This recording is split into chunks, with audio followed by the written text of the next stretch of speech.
I want to thank everyone standing up, for coming out to Coffee and Conversations this morning.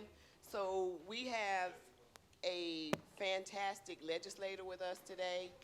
She is in the State House. She is working hard for us, always working for the people. She's done some amazing things, some amazing bills with foreclosure, with domestic workers, this minimum wage. She has done like fabulous things in the state for us. And then we have a young man who you may or may not know, who's in the city fighting for us. He's going to the legislator, he's going to the White House, getting us money for various things in the city of Orange Township. He is somebody that you can speak to at Mama Lola's. You can speak to him at Inner City Cafe. He's all over the place. So is Assemblywoman Timberlake. Like, we eat and dine in the areas that we legislate in. So I'm going to bring up Mayor Dwayne D. Warren first because I feel like he is going to introduce the Assemblywoman. But first I want to thank Dr. Fatima Turner. This is her cafe. It's her in the pink dress.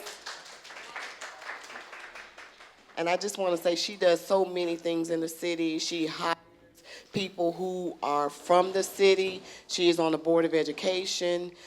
She is Dr. Turner. You can come in here. She rents out the event space, or just come in here and just chill out all day if you'd like to have a cup of coffee and relax. I think it's a great spot. I think the cafes and the libraries and the churches, when I grew up, were the places where laws were thought of to begin with, because these are the places that our mamas and our grandmamas met, and they thought of things or rights for the people. And I think I want to thank Dr. Turner, Fatima, she's my friend. I want to thank Fatima for having the vision to bring this to the city of Orange Township. And I just pray and wish that we can have more places like Inner City Cafe in Orange. So thank you so much. I'm going to pass the mic to Mayor Warren. Good morning, good morning, good morning. Thank you, thank you, Councilwoman Wooten, for putting this together. It is not lost on us that it takes an effort to go throughout the community, bring people in, get issues resolved, and to have public servants come and face the public. I am not naive enough to believe that every encounter is going to be positive, but we stand here for tough questions. But because the best ideas that the councilwoman, the assemblywoman, and myself get is from the people. The most substantial things that I've done in public work is because someone from the public talked to me, complained to me, criticized me, but was willing to work to get it done. And so that's why we have the initiatives that we have. Thank you again, Dr. Turner, who is a trailblazer in her own right, sits on the school board, has raised 3 women herself, is strong, went to get a master's, went to get a PhD, opened a business, bosses the mayor around, does all that in a 24-hour period. Thank you, Dr. Turner, for all that you do. We're going to get right to it.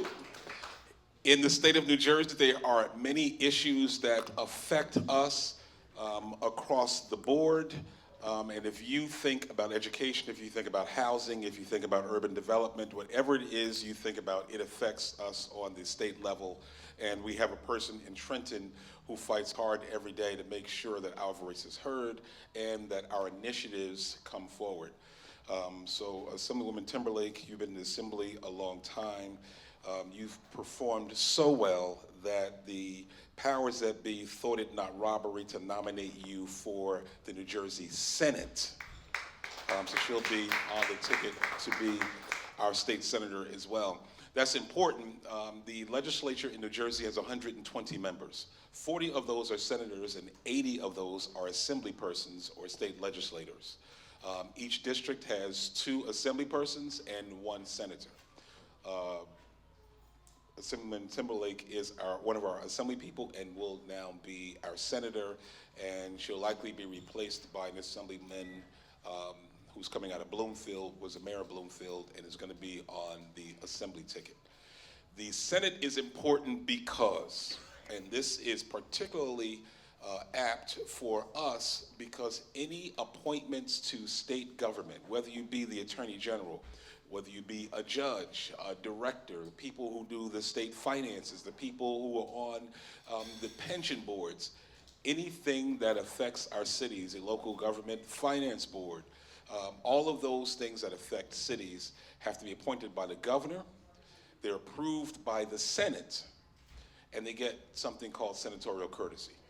So if Assemblywoman Timberlake, when she gets to the Senate, if an appointment comes by her way, an Attorney General appointment comes her way, and that person is from her district, and it's not a favorable person, she has the power to hold that appointment, to have them come to us to answer questions and to be vetted by us, and then make a determination whether or not they should be released for actual appointment.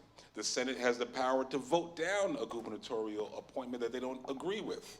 So when we talk about why aren't there more judges that reflect our community, why aren't there more women judges on our benches, why aren't there people who are making financial decisions in the state reflective of our community, those are the kind of issues that a Senator Timberlake will bring to the table that's important to us. So we shouldn't be lost on the power of that position and how they work locally. Now, in her district, you have how many cities? 5 cities, including Orange, East Orange, Belleville, Bloomfield, Glen Ridge, and Nutley. Now, of all of those towns, Orange is her favorite, obviously.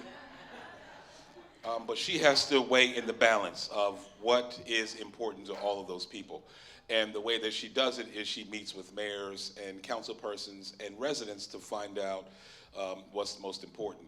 The reason why Orange gets a lot of her attention is because we work very closely together on issues that affect us. I'm fearless, Councilwoman Wooten is fearless in terms of confronting state government about issues. So I want to first give her some time to give a very brief introduction. If it's not brief enough, I'm going to grab the mic because I really want time for us to ask questions that come under her jurisdiction and how it interplays with the city as well. But I would ask Assemblywoman if you would speak about the legislation regarding foreclosures that affect us and any labor issues that affect us as well. Ladies and gentlemen, our Assembly person, Brittany Timberlake. And please introduce the guests you have with you. Thank you so much, Mayor. The guest I have with me is Mr. Davian. We call him Baby Davy. It's a derivative of David from the scriptures. He is my 3rd little baby boy in 4 years. My oldest is 5, then there's a 2-year-old, and then there's baby Davy, 5 months old, but we're also a blended family, and we're really excited. There's a 21-year-old who is graduating from Brown this month, and there's also a 16-year-old, Daniel, who I've always had a child with me since I stepped into public office, and in the beginning it was always Daniel with me by my side, and those are my husband's children from a previous relationship. We're a blended family, but they, that Daniel is like my baby as well, and he's 16. He's actually going to be coming to live here with us full time. We're really excited about that. My husband is a firefighter as well as a developer. We fell in love over talking and bonding over issues of housing because he's been developing housing for many years. Long before I met him successfully. And that's something that we bonded over because housing is important. Hi, Janet. Housing is health, right?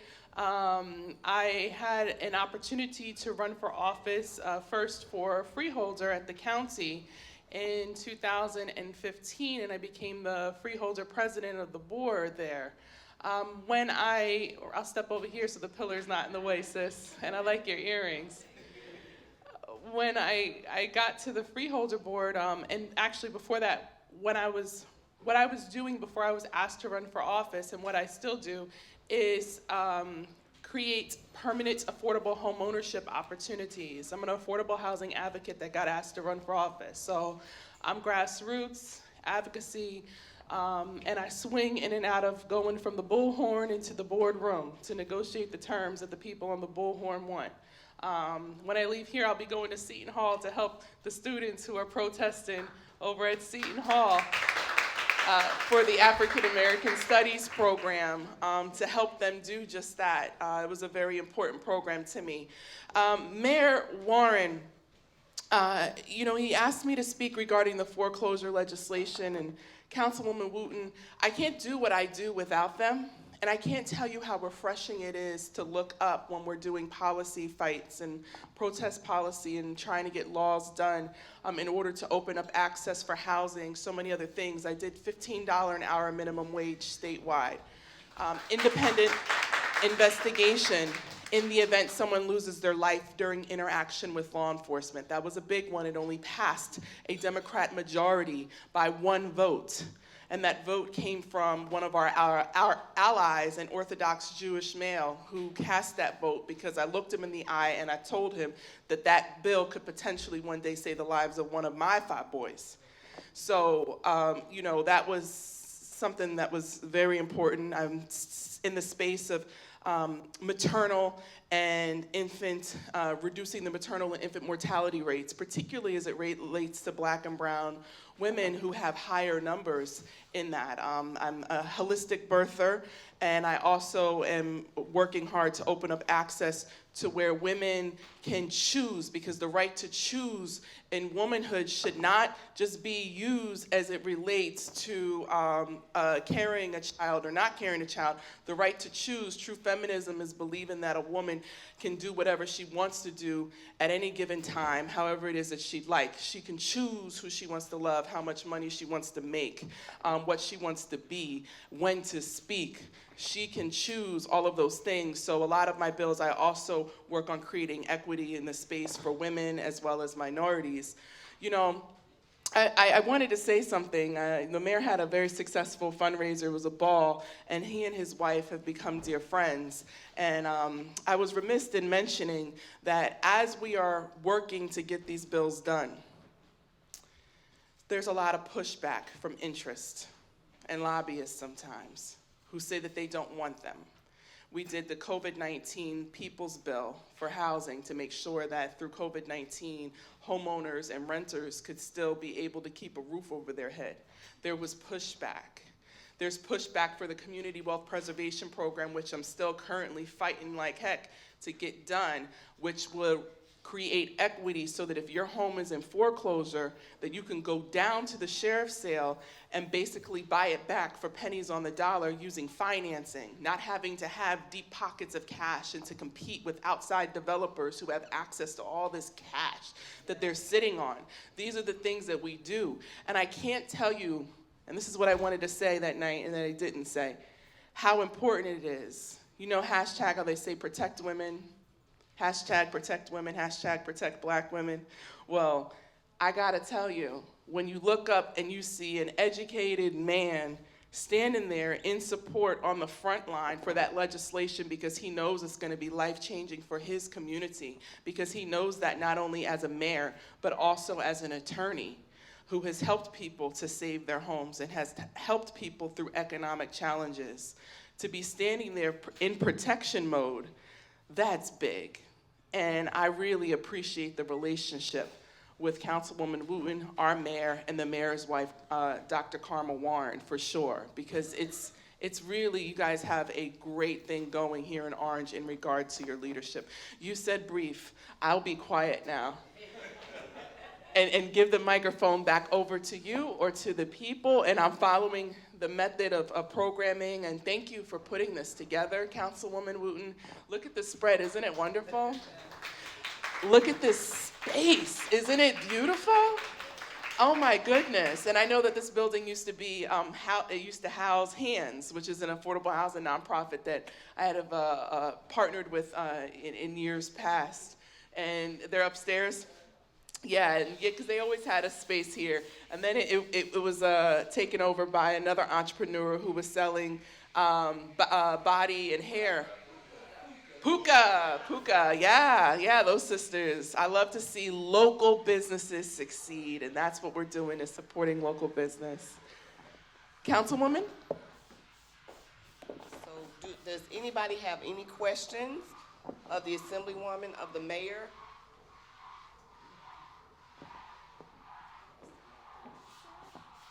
Thank you, Councilwoman. Welcome to Orange. Thank you for meeting with the community. I'm going to read from my notes because I'm not that great of a public speaker as you guys are. Now, I understand that you hold a degree in political science, so I think the issue I'm about to speak on may interest you greatly, especially since you'll now move on to the Senate. It's the issue of voting. I can't vote. By account of the fact that I'm a permanent resident, as a non-citizen, I'm not allowed to vote. I've lived in the US for over 2 decades, raised 2 kids, one in college, one in high school, both private school educated, cost me a fortune. I paid my taxes, federal, state, and local, but I can't vote for city council or for the school board for that matter. I can't even vote for dog catcher, if we had one. Do we have a dog catcher? We do. I can't vote for him.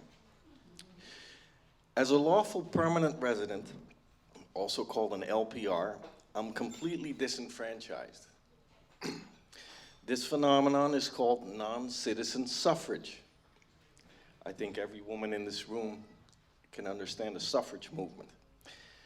So ironically, in 1773, American settlers decided it was enough of a reason to fight the British. You may recall the phrase, no taxation without representation. Now, I was born and raised in the Netherlands, where permanent residents are allowed to vote in local elections after 5 years. This is the case in a lot of countries in the European Union. Last year, New York City joined Chicago, San Francisco, and other municipalities to establish local election voting rights for permanent residents, which would have added 800,000 voters in New York City alone.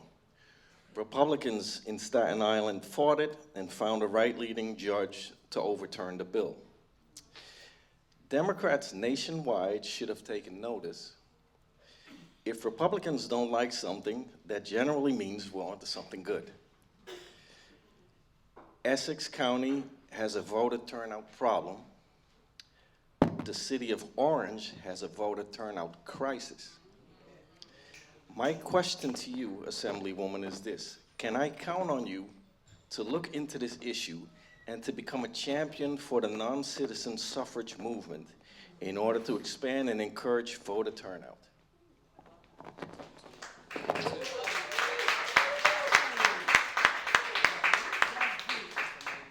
First of all, I love how you started off with that you're not good at public speaking, and then you crushed it. Right? That part, right?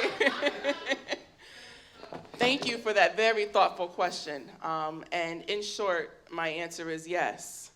To move a bill through the legislature, you have to get it passed through the Assembly, through the Senate, and then signed by the governor, as you know. We were able, and I like the way you described it, lawful citizens, so I'm not putting you in the same boat, but we were able to get a bill done to increase voter turnout for people who are on probation or parole. That was a major bill that the Republicans were against, and it was to make sure that we were giving representation to people who have been marginalized, because there are people who have made mistakes in the past who don't feel as if that they can contribute to society through the civics because of they didn't have the right to vote. So we were able to do that in the state of New Jersey. I mention that only because I believe if we were able to do that in New Jersey, maybe we can do something regarding what it is that you're discussing. Lawful citizens who are permanent residents but do not have full citizenship.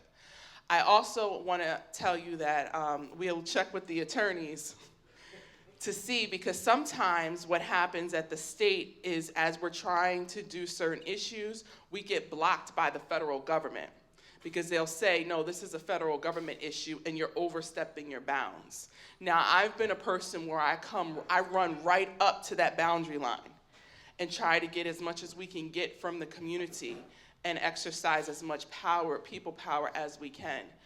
What I am committing to you is I'm gonna take your information, we're gonna call you in, we're gonna take a look at the issue, we're gonna reach out to the attorneys, and we're gonna start the process of introducing a bill. Now, that bill may or may not make it to the governor's desk, but the issue will resound. And that's a start.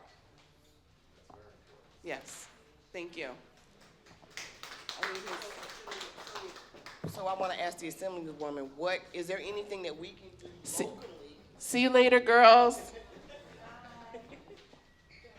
Is there something that we can do locally to help us get this bill passed? Like, what can we do in the city of Orange? No, we're gonna get support behind the bill. You know, we organize. I told you I'm an advocate, I'm a community organizer, so that goes without saying. When it comes down to bills such as this, where we might experience pushback, but it's a righteous cause, then there may need to be some community organizing that goes along with it to get the word out. It might be, you know how we do it, might be a press conference, it might be some press releases, we might have to get some op-eds going. But I think it's a righteous cause, and I believe that you're absolutely right. You're paying your taxes, as you laid out the argument. You are a lawful citizen. You are participating in society. Why shouldn't you have the opportunity to also choose representation? And you're right that Orange does have a voter turnout crisis. And while we were participating in the Black Lives Matter rallies, that was a current theme that I constantly spoke on. While it's great that, we had voting registration tables there, it's great to go in the streets and protest, but if you're not registered to vote, and if you're not exercising your right to vote, then shame. People can't complain if they don't vote. And then you have people who want to vote and can't. So I do believe that it's all of our duties to try to register people to vote. And I just want to make the distinction between local voting and voting on a national level, which is different. That's not what I'm fighting for, because, right, then I can become a citizen if I wanted to. That would be the easy solution, and I'll be able to vote for president. But it's about how I can influence the local politics here. That's what this is about. So thank you. Mayor, we got to open up access for him to vote, and then he's got to run for office.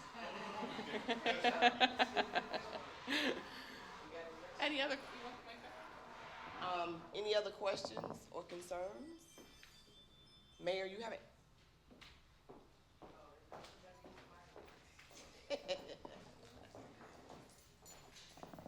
It's on?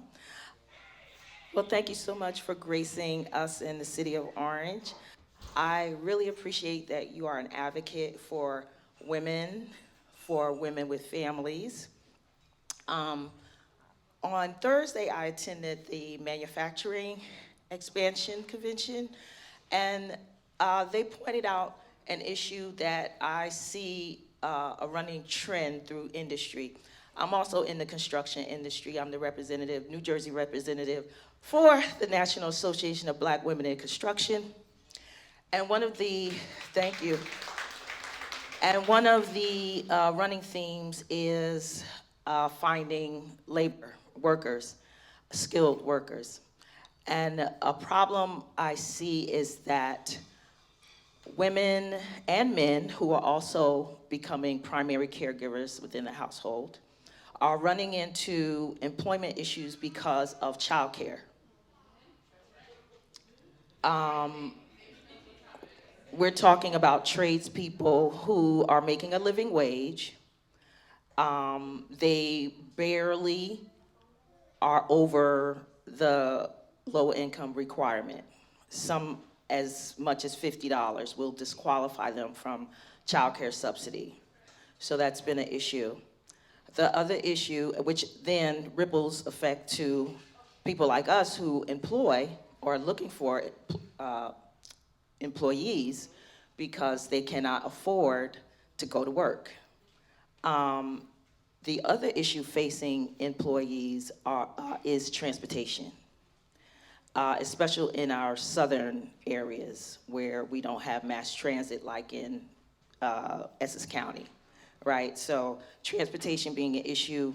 One of the things that was brought up was reimbursement if employers were to offer incentives, financial incentive to employees via transportation, like if we bought bus passes for them, or if we offered some kind of gasoline bonus per month, would we be able to then take that as an expense? Or would there be some support grants, things coming out for employers to pass that on to our employees? And that's it.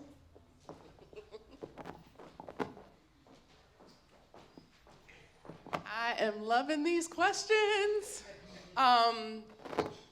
So let's talk in the order as you laid it out. The issue of childcare. So I actually have a bill that's for universal childcare. I'm the kind of person where I really believe in the magic of the pen and legislation. And I also believe in addressing the issue at its core instead of just spending money on the symptoms. So by addressing the issue at the core, you have to give cancer chemo. You can't put a Band-Aid or give Tylenol to cancer. You have to give it chemo. We right now in the state of New Jersey, and it's also a nationwide issue, but here in New Jersey, where the cost of living is so high, we're actually on the precipice, thank you, of a crisis where overwhelmingly, and it's gonna end up being women, men do also take care and are also child care providers too, but it's going to overwhelmingly affect women who are going to drop out of the workforce for several reasons. One, the daycare sector, which is primarily owned by, again, women, is at risk of disappearing. The reason why they're at risk of disappearing is because it's becoming increasingly hard for them to compete with big box stores and to pay their employees to come in and to take care of the children whenever you have the Amazons of the world, the HelloFreshes paying over $20 an hour to do those jobs, 25, even upwards of 25. So in order for them to compete,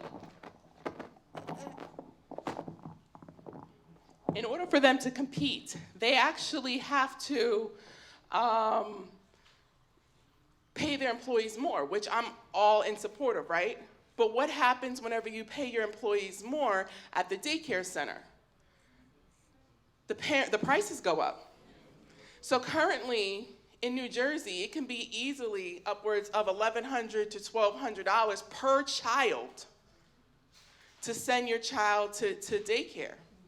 Now you start adding multiples like my husband and I did, and you start multiplying by 2 and by 3 and 4 and so on and so forth, then the decision is, okay, which one of us is gonna stay home to do this? Because now we're paying out an entire income just to have the child care. My little baby. This is an issue that we live day in and day out. You gonna hold it? Oh, thank you. This is an issue that we deal with day in and day out. Now, the other thing is that there is child care subsidy that already exists.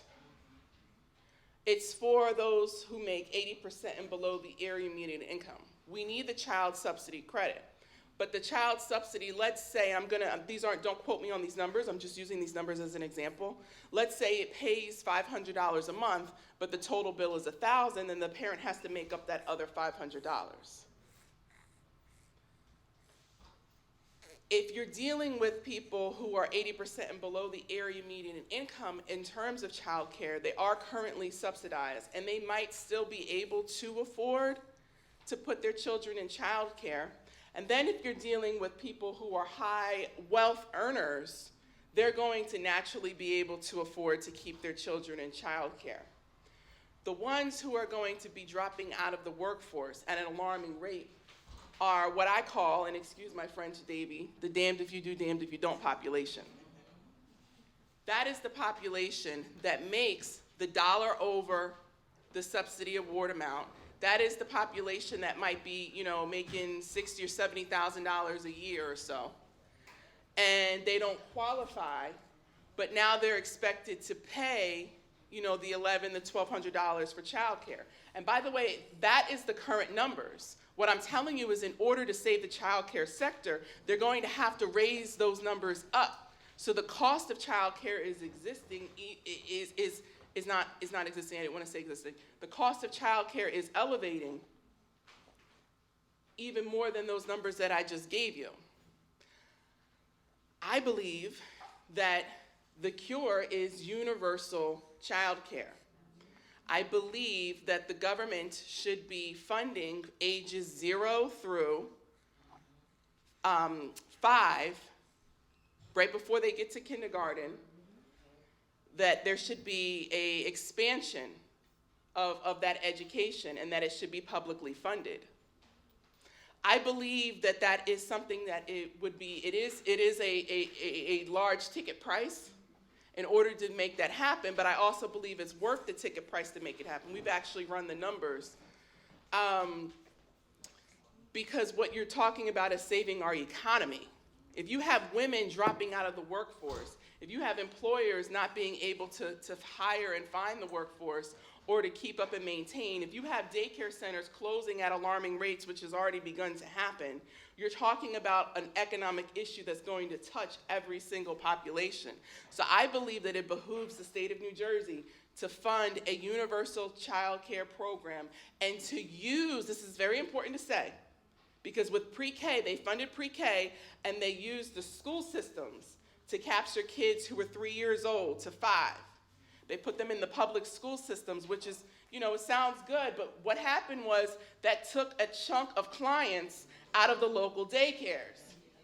So in doing universal child care, our proposal and our legislation actually says that it has to empower the local daycares in order to continue to provide their business, thereby saving the workforce in New Jersey, saving an entire business sector that is primarily women-owned, the daycare center, and so much more. So I get it, and I'm living it. Now, with that said, to the second part of your question regarding the transportation subsidies, every single industry that I can think of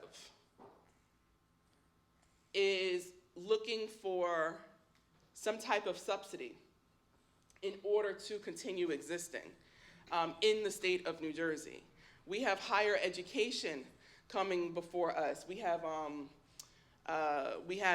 obviously the school systems. We have the truckers who were just before us because the port has been slowing down. So the port workers don't have the work, and thereby the transportation truckers don't necessarily have as many packages to deliver. There's a lot that is happening, and people are really feeling the inflation across the board, from businesses to households. So I'm inclined to say I do believe it's a great idea, but I also am interested in taking a look at the overall system to see how we can, again, attack the root cause instead of spending so much money to provide, these subsidies or these one-time benefits or infusions of cash. How can we fix the system as a whole? And I don't have the answer for that yet, but I can tell you that we're working toward trying to figure it out.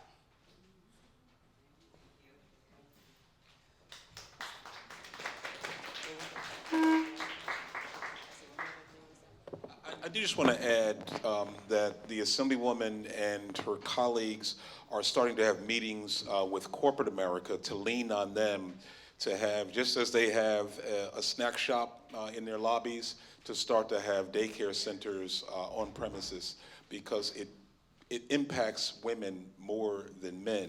And as they look around their board tables and they see less women and they ask why, they'll see an uptick as soon as they put a daycare center in their buildings or attach their business to one. So that's something that is not done legislatively, but with a heavy hand of legislators to move corporate America in that direction.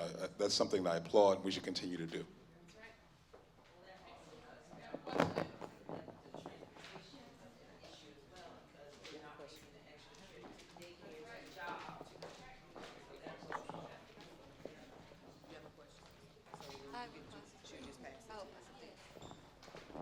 Hi, good morning, everybody. My name is Rosana Rodriguez. Thank you, Assemblywoman, to be here. I'm a co-director of a non-for-profit organization called Laundry Workers Center. We fought with you for the increase of the minimum wage and many other but I'm here today as a resident of Orange. My question is, like, as you collaborate together, we see a lot of development, and as you mentioned earlier, like, housing is important. My concern is, like, what is your plan to really improve as the population is growing? What is your plan to improve the services for residents in Orange and across the Essex County, like education, recreation for many people? To the city. Also, the separate question is, like, what you're doing to improve labor conditions for workers and immigrants, especially in the sense, like, immigrant workers have access to paid sick leave, but they don't have access to temporary disability insurance. Like, how we can, small the gap, and, like, those people have access to this benefits.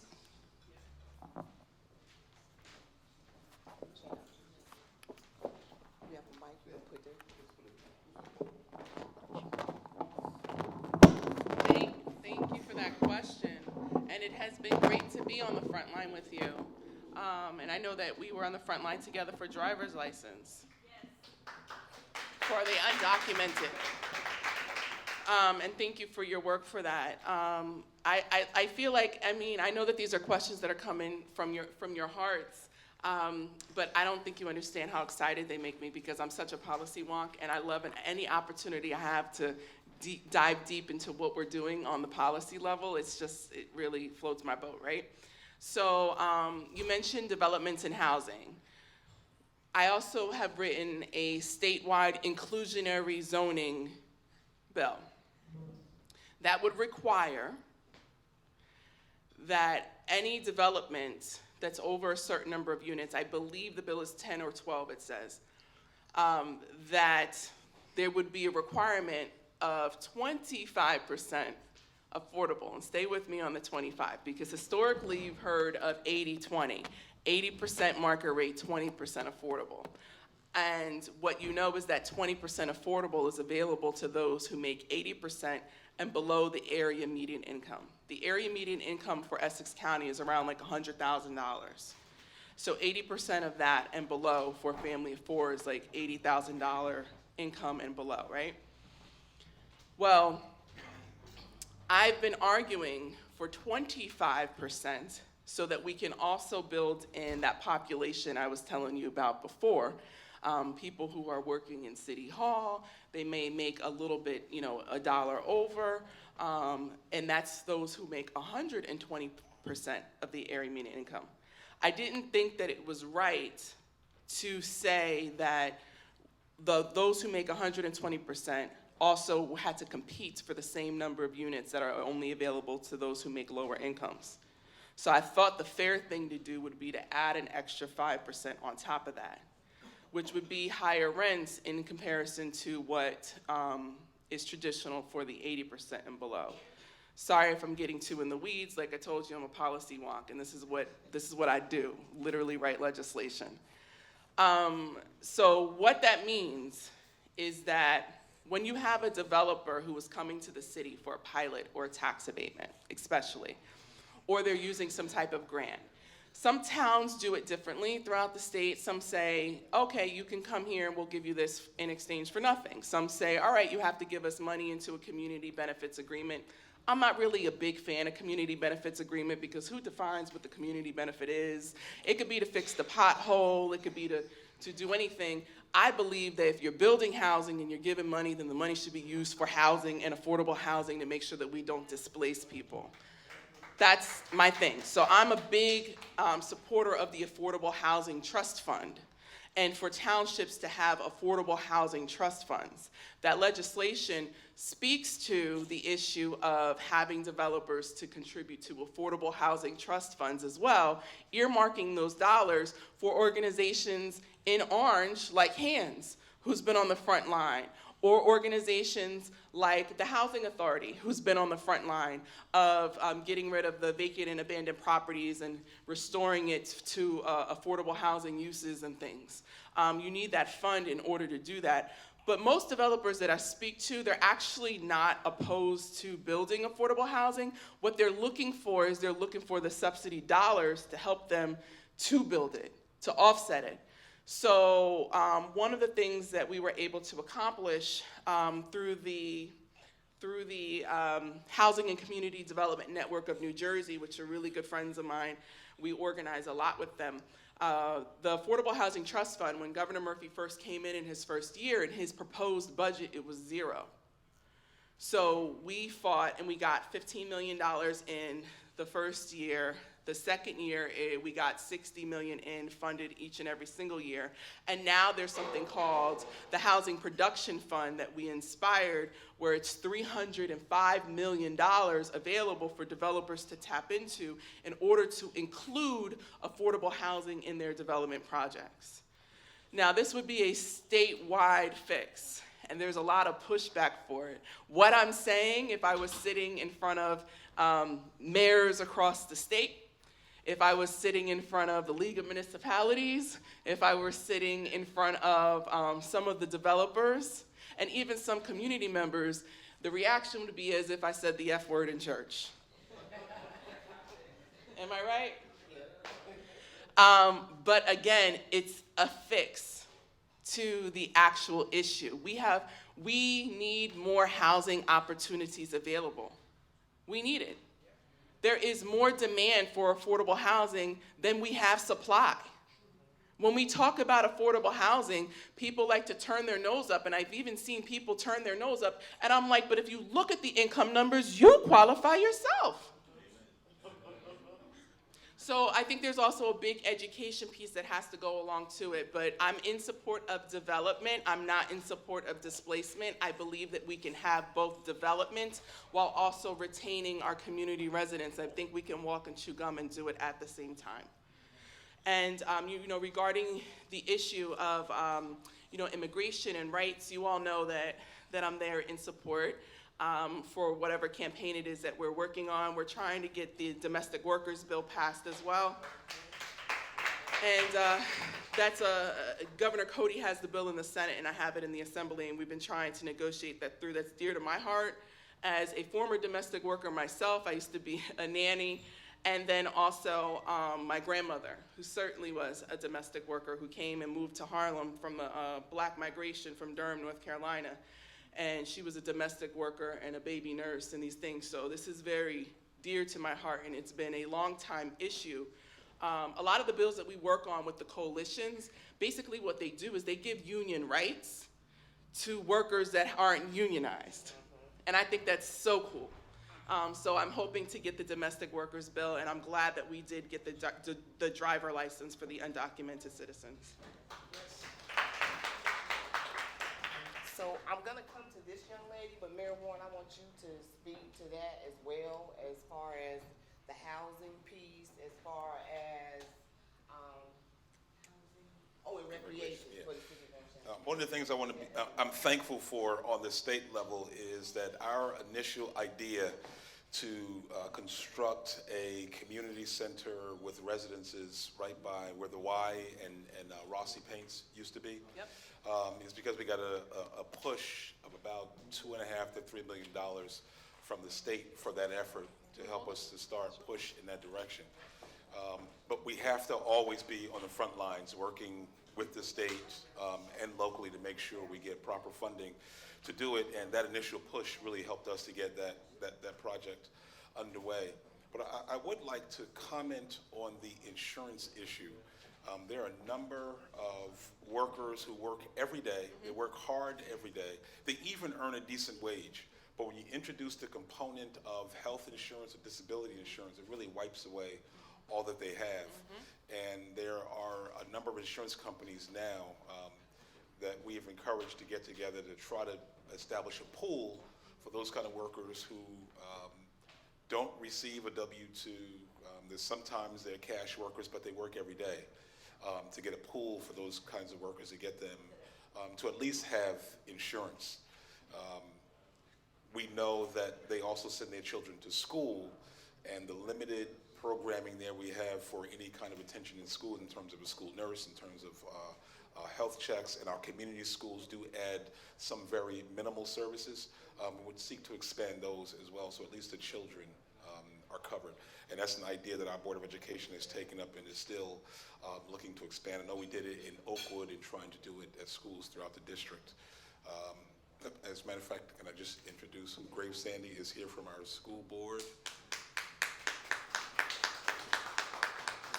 Brother, raise your hand, but take the New York Giants cap off. Who's your team, Mayor? Who's your team? Yeah, the Steelers. The Steelers Your are here. So I want to thank our school board members for being here because that's important as we grow out, and our superintendent and our school board leadership has talked about using our schools not only for community centers for our kids, but using them for centers for jobs for the parents and services for the parents as well. So that's something that we're going to continue to do. And as we do all of that, Board of Education members, I think we're going to try to plan something for the fall to descend on Trenton to talk about the kind of funding that we need in our local school districts to expand what we do in education. Question?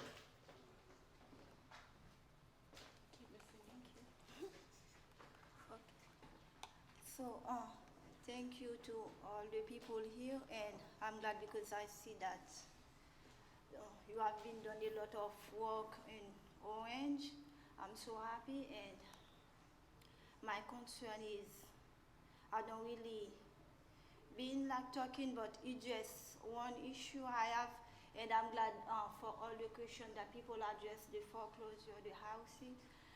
Some women like be fighting, like in the relationship.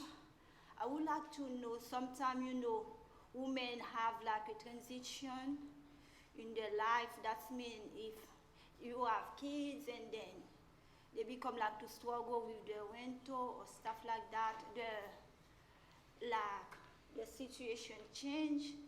If you will have provide like what you gonna be doing like in issue like this, like for like rental, because now it's like rental is rise up, and sometimes the relationship is not working, so it's dropping, and it's not good for the children. If you have a program to support parents that struggle with those issues, and in rental assistance or thing, because sometimes when people that just come to that issue, they don't know what to do.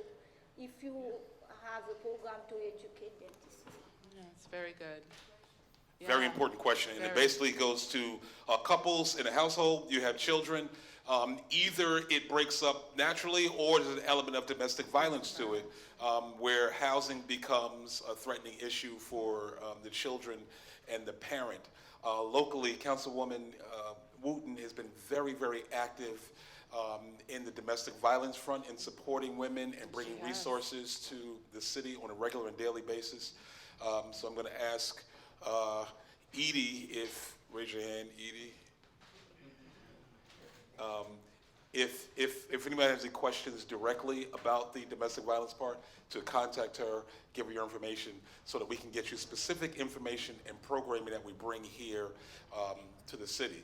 But you should know that if you go to our police department, They'll be ready with a bevy of information and guidance on what happens to a person who's in a relationship that breaks up and the children are in jeopardy of losing housing, from housing assistance to referrals to Essex County where our resources are. But Assemblywoman, if you would just speak about some of the new, in our domestic violence laws, they've become more strengthened, and our courts now are paying more attention to the equities in terms of the finances in relationships, because many times man is a breadwinner, it's domestic violence, his name is on the lease, the landlord sides with him because he's getting the money, and the woman and the child are out on the street and jeopardized. There are laws on the books that make that correction, and that will actually give you the support that you need, both in terms of income from the breadwinner and access to the property as well. So, someone, if you just speak to some of the focuses you have in that area as well. Sure, there's laws on the books that strengthen that. There's also laws on the books now that strengthen the punishment and have really flagged, this is something that I learned also from attending programs with Councilwoman Wooten, who is tremendous in the space of preventing domestic violence and getting the word out regarding it.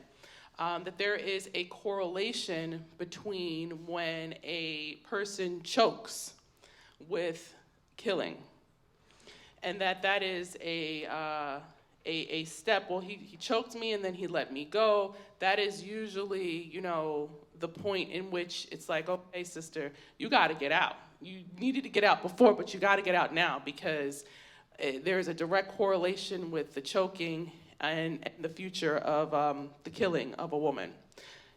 And also, men, I don't want to exclude that domestic violence does go both ways as well. So I do want to say that disclosure, but we do also know that we're primarily dealing with women. And the mayor gave a great overview regarding the housing issue. My whole vibe is to increase housing, period. Increase affordable housing, period. Because there is a direct correlation between domestic violence and homelessness. And if we can increase housing production, affordable housing production, then there will be more places whenever a woman goes to seek help that they can be placed. My organization, years ago, my organization is not a domestic violence organization, but one of the things I'm very proud of is that we were able for 2 years to use one of our houses as a safe house. And having that experience with a young woman who came to us in need of affordable housing and was renting, hey Jeanette and William, was renting the apartment in a subsidized month through TRA. She's now self-sufficient. She's in market rate housing. She just got married. She's in a healthy relationship. And this was a woman who, before my husband would go and cut the grass sometimes for my affordable housing, before he would go, I would have to call her and say, there's a man that's on the property, because otherwise she would be calling me from the closet, terrified. So I've been able to see through her eyes and through helping this young woman what happens whenever a woman is given a safe house for her and her children, and how that has been an important part of her journey to move on to self-sufficiency and to move out of the space of fear. So in general, we need more affordable housing. And the reason is not only domestic violence, but so many other reasons, but domestic violence is certainly one of them. Thank you, Assemblywoman. I do want to add, since you've raised your hand, Brother Armstrong, our school district has made it clear that when these instances happen, and there are things that happen at home that cause a family to leave their home and go to another jurisdiction, you're still enrolled in your school district, and your child's life does not have to become disrupted. That's a very important aspect in terms of trying to heal and move a family forward. And then it's important for you to know that when you're in court, that a judge has a power to order where the household income is directed to. No matter who makes it, the judge can direct that it go to that person who's taking care of the kids. So that's something that we should definitely ask for when we get to a court setting or a mediation setting. Brother Armstrong. just want, I don't need a microphone right there. okay. Not to take away from housing and question. domestic violence, which is very important, but just to go back a little bit what the mayor was speaking to. Social emotional makeup of our children, community, family is also important. Because when you look at the social makeup, traumatizing in the domestic violence relationship of our kids, our women, and our family.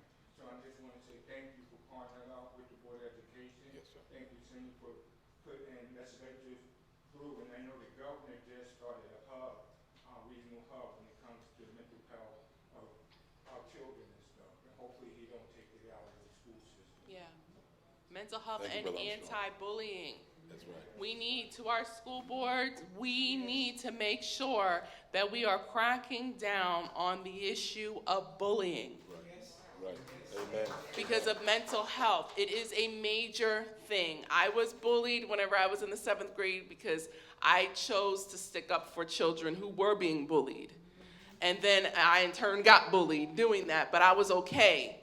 And I know how it feels because you feel like you have your life is just finite. You feel like this is all it ever is this little boy who sits next to you and is picking on you, that you're never going to be able to come out of that. That's how our children feel, not realizing, no, you're going to be a husband and a wife and the whole world is going to open up and it's bigger than just the classroom. We need to make sure that we're very strict on bullying. Throughout my entire district, there is an issue with bullying and there is an issue with sometimes it being reported to the school board and there not necessarily being an adequate response. It's like, see something, say something, and believe the child that is saying that they are being bullied, because we are seeing a high rate of youth suicide because of bullying. So please, I think that we can strengthen our bullying policies. I think that it's something that should be spoken about on a daily basis inside our schools, and it should be uncool at this point in time. Change the culture to be a bully, to where the point where I want to see a day to where when a bully rises up to go after a child, the rest of the class tells the bully, oh, we don't do that here. Right. What are you doing? You know, we have to change that culture because there's a direct effect of our youth and mental health because of bullying. They did a great report on ABC about it yesterday. Thank you. Thank you for that point. Thank you for the parents, Coach Caraday, that put our children in programs such as martial arts, gymnastics, give them the confidence to stand up. That's very important. I had a question here first somewhere. Thank you, Mayor. Hi. I don't just want housing that's affordable. I want adequate green space. I want trees. I want traffic calming measures. This is an ecological justice community. That's right. We have a high rate of asthma among children, and if we have increased development without increasing green space, which we're already short of, that is going to be exacerbated. That's right. What can we do to ensure that development comes with additional green space? That's a great question. I believe that that's what we embed in the legislation. So facing our world right now, hands down, the #1 issue is climate. Hands down, across the board.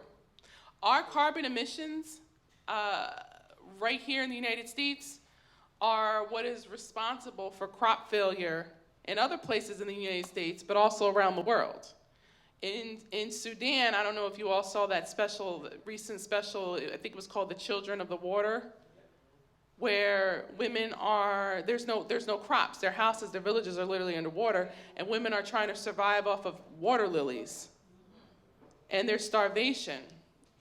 And when you see, when you're dealing with the carbon emissions of the palm oil, and you can go really deep into the rabbit hole of environmental concerns, but it's a rabbit hole definitely worth going down. I agree with the green spaces. We passed, and I'm really proud to be the third author and prime sponsor of the strongest environmental justice piece of legislation in the entire country. And we did that in partnership with our coalitions, Ironbound Community Development Corporation, and the governor signed the bill down in Newark. Now, that bill stated that there would be that the state's environmental commission would come up with some of the rules around that. And what the bill did was said to industry that wanted to come in, that was going to have a polluting factor, that they would have to go through a strict permit process, which would more than likely be denied if they were trying to locate in or expand in a overburdened community. That's the legislation language.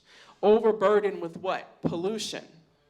Our communities are overburdened with pollution, as evident by our children who have asthma. Last year, working with some of the school board members in Newark, I was there when I watched one of the school board members, Verlies, receive a notification that a child died of asthma. We had to defend that bill because although we passed it and it was the strongest in the nation, the powers that be were trying to gut the bill. And to put in a caveat, this is why I like legislation and policy, because you gotta watch every word. They put in a caveat, yes, this is the strongest bill in the nation, except for if a company can prove that their expansion or coming to the city is in the economic interest of the public. So that means all they had to do was say they were gonna provide one job, and they could build and expand. So my friend Maria, our friend Maria, organized a room of about 500 advocates from everywhere from Orange to Newark, and I jumped on the mic as one of the prime authors of the bill to put on the record the intent of the legislation, and that it certainly wasn't for, the economic interest of the public, which is basically trading jobs for pollution and killing our kids. So what I'm saying is absolutely, I'm not in support of development for the sake of development without also doing green development, making sure that our buildings are up to LEED standards, making sure that our planning includes green and open spaces because we know that our trees operate as carbon filters and we need them. It is honestly the most important issue of the world. And climate deniers, I don't even understand how they still exist whenever you have tornadoes happening in everybody's backyard. New Jersey had 4 of them. I know Jeanette didn't believe me, y'all. I'm putting Jeanette on blast. I text Jeanette, I told them, go home, there's a tornado. I was on social media, there's a tornado, and people might have thought I was like Chicken Little saying that the sky is falling. But sure enough, there was 4 tornadoes that have recently touched down. And Jeanette, I'm picking on Jeanette, she's not a climate denier. She knows climate change is real. And she's an educator and an attorney and an amazing person in this community.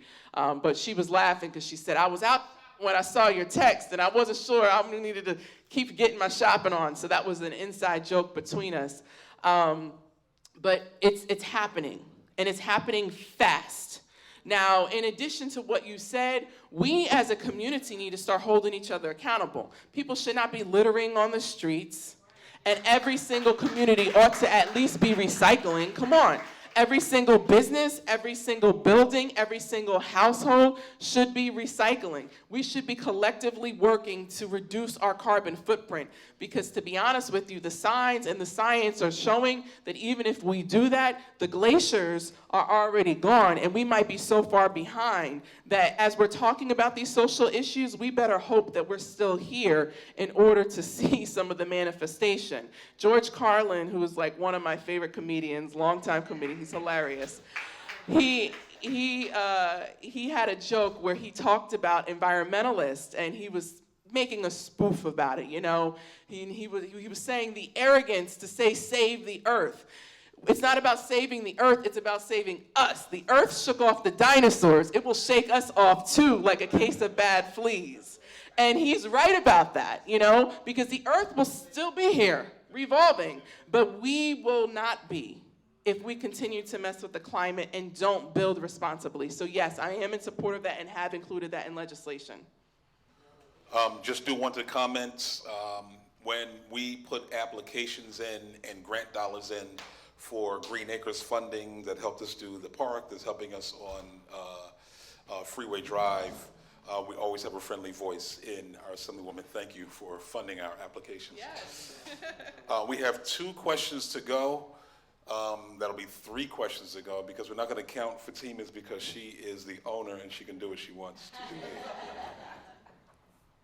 I really had a bunch of comments, but Assemblywoman Timberlake, I just wanted to say that you almost, not almost, but you made me, I got emotional sitting here, watching you speak with your baby in your arms. Love it. Since I've watched you and followed you, I've seen you be just a storm in this world, in this area, and I've also seen you be a mom. And as a mom, a divorced single mom, it's always hard because we are always expected to choose between being successful and being a mom. And there always has to be a choice. And then there's some of us that says, no, I'm going to do both. No, I'm going to do both. And sitting here watching you with your baby and work, and then seeing the village come and say, no, let me help you. I got emotional. So, yes. And there comes that guilt sometimes, am I doing enough for my community? Am I doing enough for my business? Am I doing enough for my children? And finding that balance. I got emotional, and just watching you just told me, just keep going. With that being said, a lot of things that I just heard in here, I'm passionate about. I am not ashamed to say that I've benefited from a lot of programs that you've discussed. Number one, program for parents. I started having children young. I got married and got divorced. So on my drive to be successful, and again, I'm not ashamed because I've accomplished that through those programs. Programs for parents helped me send my children to school. At one point, I had a kid in college, a kid in private school, and a kid in daycare. That it wasn't easy being a single mom. And you know what helped me? Affordable housing in the city of Orange. Affordable housing in the city of Orange allowed me to not only be a homeowner, but be a landlord. I bought a 2-family house, and with that, I was able to send my kid to the best schools, the best colleges. And so when we turn our nose up to things like that, and just to correct the mayor, I didn't go get one master's, I got 2. All right now. And then a PhD.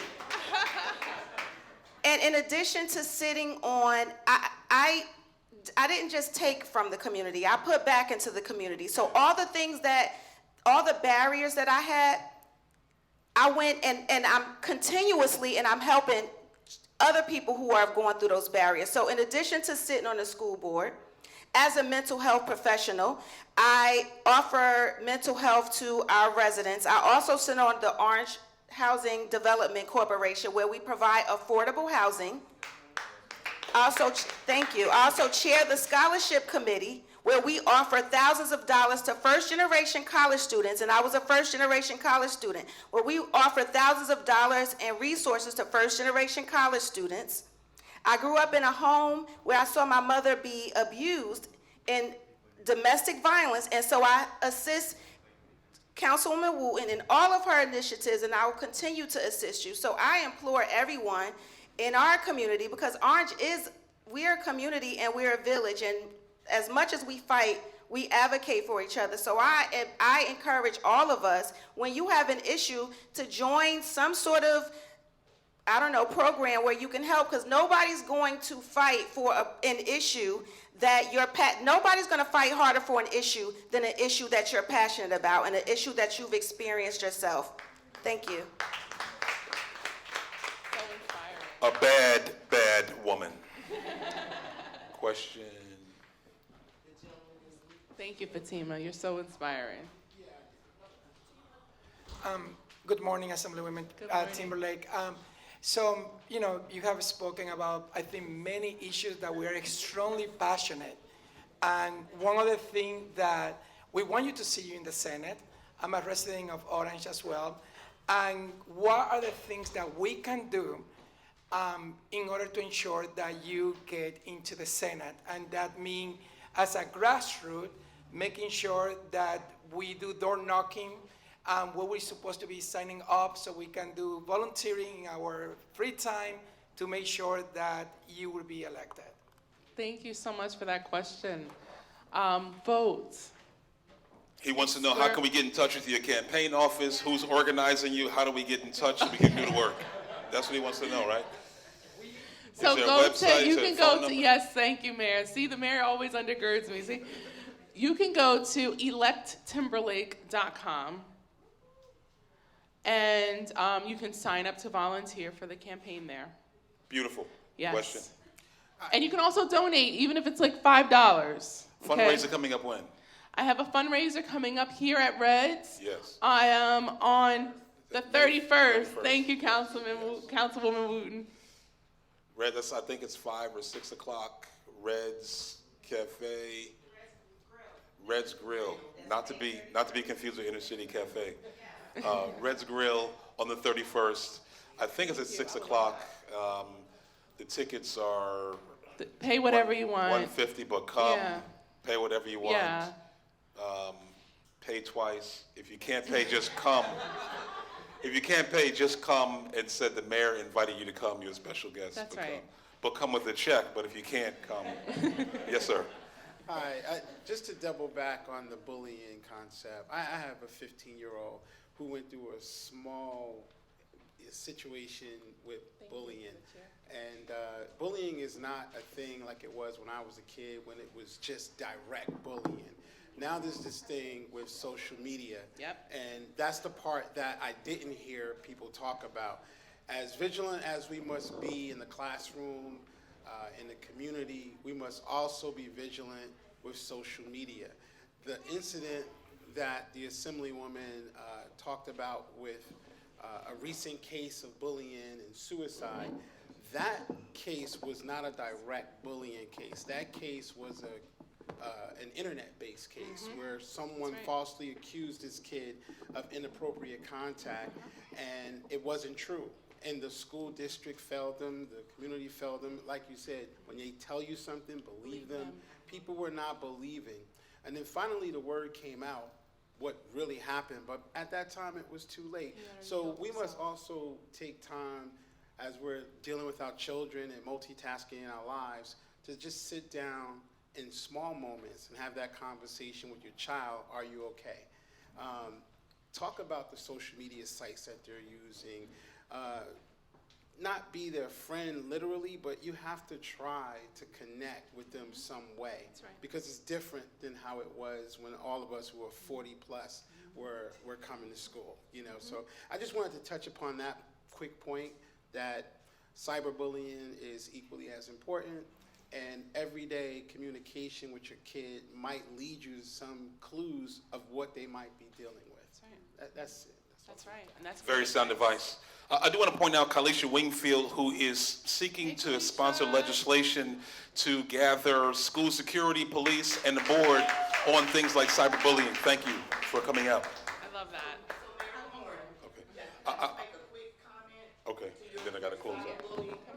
Before, I think this happened long before there was even cyberbullying. It was a student that went to Seton Hall School, and someone took a picture of him, and he was in a relationship. Someone took a picture, and this young man committed suicide. He jumped off of a bridge, and Mr. Ortega knows exactly who I'm talking about. So it goes back further than cyber stuff like we know. It goes back a long, long time. That family lives in the city of Orange Township, and they have a nonprofit. So maybe we'll bring them, and have them talk about, their experiences as a family. I'm actually going to have Manny close out so he can comment on that when he's closing out. Okay, all right. I know we have a hard close at 11:30, and I have 2 more comments. Yes. Okay. I cringe when I hear about bike lanes on Freeway Drive. If anyone knows about Freeway Drive, they would agree with me. Over the period of 4 years, 3 family members, me included, had bad accidents on on Freeway Drive. One flew through the windshield, one was pregnant, myself. Thank God for the steel barriers, or else I would have been on 280. It's a dangerous place. Okay, and the other thing is, what's the plan for the hospital, the old hospital, Orange Memorial? Thank you. No plans for bike lanes on Freeway Drive. No plans for bike lanes to do that. We're doing some upgrades. I think the Department of Transportation is helping us with lights and traffic calming. That's right, because of the danger. And the mayor has been very involved with that, as well as the councilwoman. We did a big press conference on Freeway Drive highlighting the issues and its dangers. We're talking about doing short fixes, which is to retime the lights. The main issue is that you have people who blow through the lights. Some people think yellow means hurry up before it turns red, right? And they start like speeding through, and then as soon as one light hits red, the one crossing goes green, and it happens simultaneous, and it's a collision.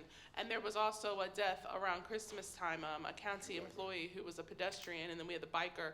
So it's something that we've been working very hard on with the Department of Transportation to get it right, to retime the lights a little bit better, and to do the more clear blind spot markings, pedestrian safety, putting up different barriers where they need to be.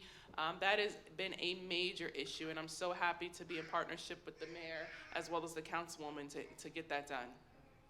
As far as the hospital is concerned, in the next 30 days, the entire community, we get a notice about plans on proceeding forward. We have finally come to an agreement where we're taking our lien now and bringing in a developer who will actually be able to develop it, but we need community input on what's going to go there. The hard things that we know is that it'd be some public space, some green space, some affordability, and some commercial area, and the rest residential. Those parameters we know, but how that looks is going to take a community effort. So we're going to do a spread across the whole city in each ward to have meetings to find out what's going to happen there. Has the developer been determined? The developer has not been determined. Is it going to be one developer, or are they going to be like a mayor? It'll be one developer, but there's going to be others involved because the green space, I don't think it's going to be like a general green space for a developer would do. It needs to be a green space developer to come in and do it, as far as the commercial and the public space as well. So I'm thinking about theater type of space that we can use for the arts. So there'll be some opportunities for other design build companies to locally. Oh, absolutely, absolutely, across the board, absolutely. I'm going to close out this session. The Assemblywoman is going to be here. You'll hang out for a while, Assemblywoman? I'm here. Just because you have a child over there that's ready to go and eat doesn't mean you can't. My boy loves you, man. Before I give the mic over to Manny, Dr. Turner, you had something? I was just wondering if there's incentives for small businesses in the city of Orange that participate in green space or green initiatives or things like that. That is a very good question, and there are some incentives. Our Assembly delegation lobbied the governor to replace urban enterprise zone funding, and I think we got about $750,000 in it. So see me, because there could be some opportunities for local businesses. Thank you, yes. We're going to close out with Manny for a very brief comment. Means it'll be under a half an hour. It's all good. Hi, Manny. It is really a pleasure to see you in person. Thank you for being here in our city. As we definitely say, it takes a village. There's no better way to say that for our little 2.2 miles of Orange, right? 2.2 miles, but there's so much as a community that we need to really face and overcome. I, again, am usually the only LGBTQ representative that comes into circles, be it here, the mayor knows, if it's in Montclair, I'm on his tail, following him to Montclair to go speak. If it's in Newark, Councilwoman Wooten, our mayor will show up to support in whatever way that they can. What's really something that we need to speak on is, because we have very limited representation in such a small town, LGBTQ is not represented, and our brown community. What has taken root, unfortunately, is that there's a very clear division between white and black, right? So I work with a lot of committees, and we just did an event with SOMA, speaking on the book banning and how it affects the LGBTQ, brown studies, Black studies especially, Black history, real Black history, not watered down, homogenized, safe Black history, right? So we need a constant presence, right? From not just the people that continue to show up here locally, but from the higher ups. We definitely need to be in more contact. We need for folks to be more accessible. I want to speak to my experience specifically with the bullying. Because we were the first LGBTQ on the block, we have been persistently harassed and bullied since we arrived, right? So to a point where I did have to file a case, which is being heard in Essex County in June. People literally outside of our home yelling our name, "Go back to your hood," which speaks to the Brown discrimination, because we were also the first Brown family, and yelling my name, including with hate speech, because we're an LGBTQ family, right? So it's very real, it's been persistent, right? And the mayor is now working with the law department and with our police chief and establishing parameters where we can address this head on. But we definitely need someone on your level to be a voice for us for anti-bullying. As Councilwoman said, the Tyler Clemente family literally lives across the street from me. I take care of these guys. I call them my nephews, right? Because I'm 50, they're 38. But it's my responsibility, because in our community, we don't really have elders, because a whole generation was wiped out, right? Before I even understood what that meant. So we need for your voice to be lent in the capacity of anti-bullying in a very, very strong way. And for our youth especially, because they still continue to face this, and we are families, right? We're not just a gay guy and a gay guy in the house. We are families, and we need to change that narrative into us being LGBTQ families, not individuals. And that's what's been holding people back and supporting us. Even within our own Brown communities, they want to support us, but they're like, "Oh, but you're one of those." So like when they see more representatives speaking on it, being an ally for us, it makes all the difference in the world. We can only do this together. Like the coach knows that whenever she needs something, when it's Halloween, we go decorate. When it's Christmas, we're putting up bows on her doors. She doesn't need to ask. I'm like, "Coach, what time are we leaving?" You know what I mean? And she's over here. That has nothing to do, I don't do athletics. I'm more of a musician, but I will support her wholeheartedly. And her mission, when she says we need this, we need it. Because I trust her word that we need it, because she's such a strong pillar for this community. Hey, I know that's right. So just please, thank you. Anything that you can do to lend your voice to support us in this struggle, we will most definitely appreciate. And thank you so much for being here again. We really appreciate it. Thank you, Manny. Thank you so much. Board of Ed member Derek Henry just came in as well. He went to the restroom. Manny, if you would, yes. LGBTQ Yes. issues with regard to home lending, with regard to foreclosures, with regard to the Attorney General issues across the board, some of the things we've been speaking on. Sure thing. So I have I told you it always starts and stops with a law for me, right? I have a piece of legislation where I'm banning book banning, because I think the concept of book banning is ridiculous.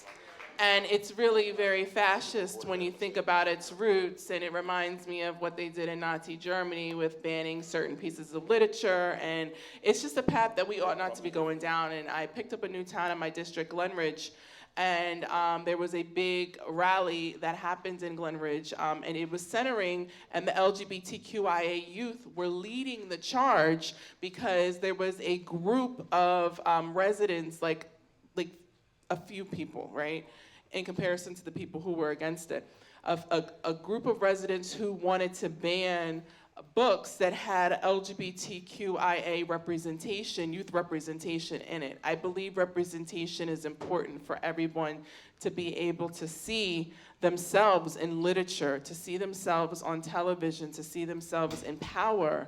To be able to look and see representation is very important, particularly as it relates to marginalized groups, which LGBTQIA is and has been a marginalized group for a while.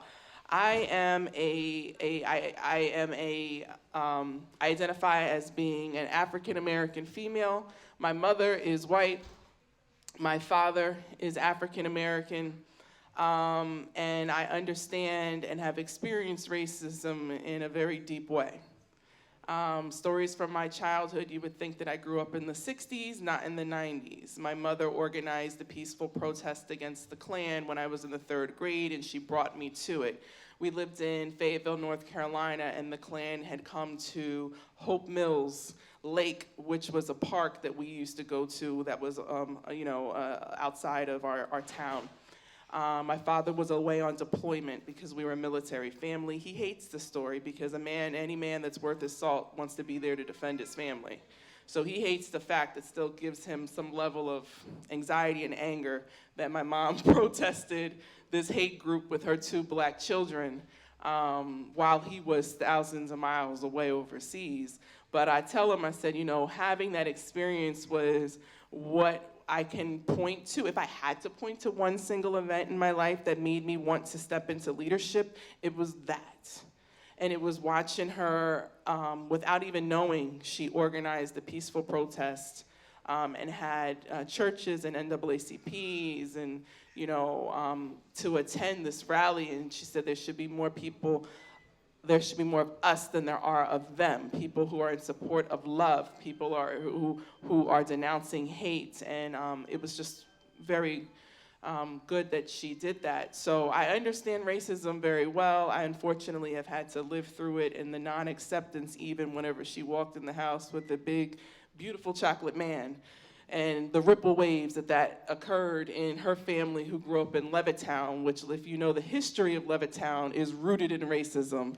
And in fact, the housing structures in Levittown had deed restrictions on them that said that it was for white soldiers who were coming home from war, and it was subsidized home ownership opportunities, but that it could not be sold to black families. So if you like A Raisin in the Sun, which I'm a big fan of Raisin, and the mayor's mother-in-law did a great rendition of Raisin down at Symphony Hall that I had an opportunity to go to last year, where they had the welcoming committee, if you know the story. And that is similar to what Levittown was, to where they tried to keep the community very white and very segregated. So that's like what runs through me constantly. I'm African American, I'm a Christian. I cuss a little. Don't judge me. The Lord's still working on me. But I'm an ally. I believe that God created all people, and that God is love, and that it is our duty to love. And I love you, I love your community and that in which you represent. And there should not be any hatred toward any group, and people should be judged based off the content of their character, not the color of their skin, not who they choose to love. Or I love the way that Bob Marley, who actually Emperor Selassie, I put it into words in a speech that he delivered at the United Nations. Bob Marley took it and sampled it and made it a song called War, and it says, until the color of a man's skin is no more significant than the color of his eyes, unfortunately, we'll continue to see a lot of discord in the community. So I'm in support of you, and I'm sorry about the hatred that you've experienced. I am an ally, while not a representative of LGBTQIA. I am certainly an ally, and will continue to be so because God is love. Thank you, Assemblywoman. One last question.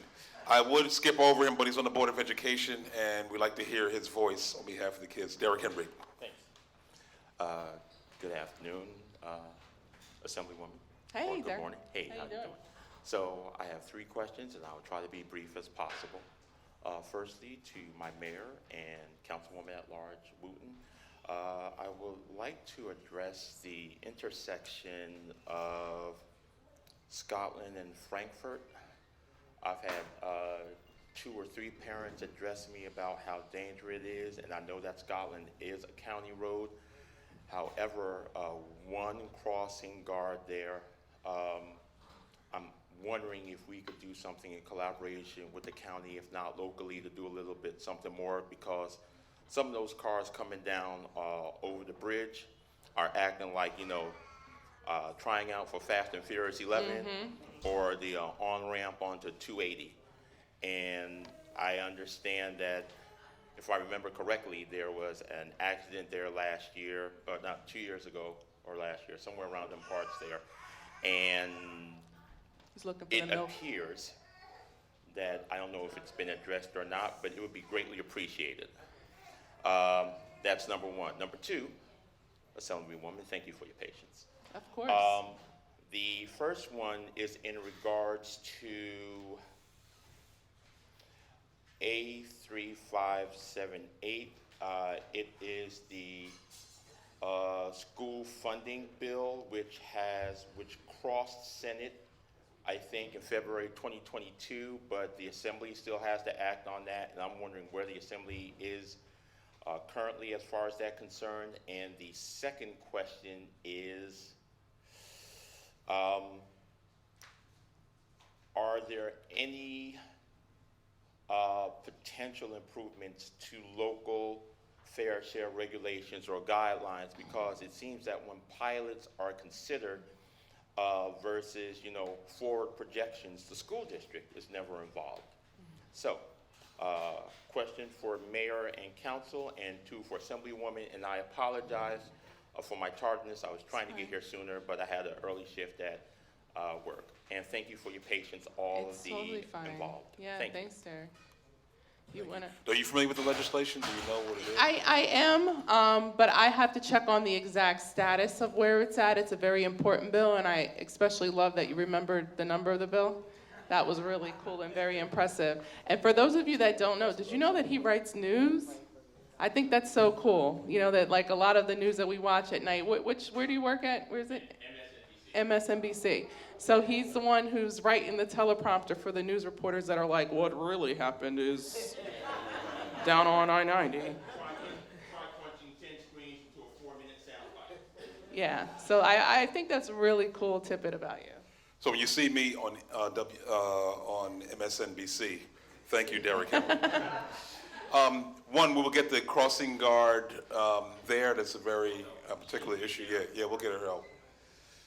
I wanted to say, from what I've been told from the parent that addressed me, she's been there at least 10 years, possibly 20. But I had an opportunity to stand out there 2 mornings, and man, I'm surprised those cars ain't doing those stunts, coming over the bridge. We'll certainly get a help there. I'm familiar with that corner. And then on considering the pilots, that we do have the process where the technical review, before you can even get approved for a project, the school board has a seat at the table so they can make sure that we have the projections. Oh, Derek Henry's on the seat. But that kind of input is very important, because as we progress and look at the number of children, how many children graduated, it's always good to keep a mix, and also determines for us, are we going to do 1-bedroom housing or 3 bedrooms, and we're trying to keep it to a minimal so that we don't impact the school negatively. With that question said, Assemblywoman, thank you. Please give her a round of applause for all of her good Thank work. you, Fatima, for this beautiful space and for inspiring so much. You are a superwoman. Fatima Turner, mother, doctor, double masters, and a barista. Thank you for all that you do. None of this happens except for the fact that our Councilwoman, Adrienne Wooten, came forward and said, what if I did coffee and conversations? And she started out at one table with 2 cups of coffee for her and the guests, and it has blown into this. Councilwoman Wooten, you are a tireless worker on behalf of our community. Thank you for all that you do. To all of you, thank you for coming out. Spread the word, spread the word. To our police, thank you for making us feel safe. Our fire chief was here. Raymond Wingfield with the Cool in the Gang glasses and the hat in the chair from Public Works. Thank you for all that you do on behalf of the city Fresh of out of Township. CrossFit, the hottest guy in the world. My husband in the red shirt, Dimitri. If I gave Assemblywoman Timberlake the time, she'd say, come on, honey, let him see how good you look. Come on, that's my man. But that's him. Thank you, brother, for coming out. And to the baby, thank you for being quiet. He knew he had a working mother, so he played along. He's looking for the milk now, though. That's right. Ladies and gentlemen, thank you for coming out. I'm Mayor Warren. This is Inner City Cafe, open every day except Sunday, open for events. Please contact the team if you want to come in and do anything here. This is the spot. Thank you for coming. God bless. Good night.